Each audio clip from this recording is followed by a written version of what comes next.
Pada saat anak bertanya ini lelaki yang berkahwin, bertanya sinan takah buku. Dan nanya ayah dah berkahwin. Atas anak berkahwin dah hei, baik ini anak agam. Nyo dro ke uronyo ka bebas tanggung jawab belum daripada roh. Ino ubina kesalahan, nyo tanggung jawab ada roh ke. Maksud dia ni tu. Nyo hanali tanggung jawab ada belum, tanggung jawab ada takau.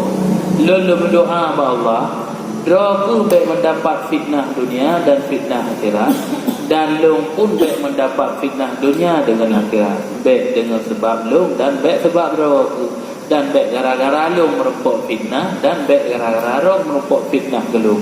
Inoka hanali urusan lu yang menata tak pegah ba anak inang tu pada saat dilagi di nenek kahwin. Benar si anak agam ada dua. Ino dro ke kakak nak kahwin. Berarti kakak pupuk yang ke. Ino bangkam kahwin kele tanggung jawab ada dro ke. Ino tanggung jawab kele ada dro mentang kepada berumah dan kepada anak-anak.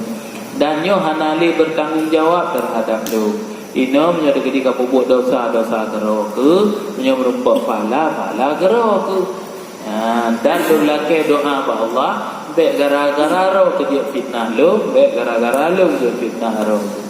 Yang sabar lagi dari hukumnya hana usali kue pupuk je gero dosa. Tapi benar takun long kali long purno ka. Long kali long purno ka hal-hal yang wajib, kali long purno roh ka hal yang sunat. Ino kembali mendumba roh. Yang sabar lagi takut, yang keharusan roh, kelong urusan roh. Cuma cara kunci dalam bentuk nasihat. Yang hanale berdosa mandu. Di hana berdosa, yang gede, kita yang buat. Yang buat lagi hana berdosa li. Kali kita kau lagi. Yang menjadi deng atau anak agam. Payah dan nasihat pada saat akhir daripada ini perkahwin.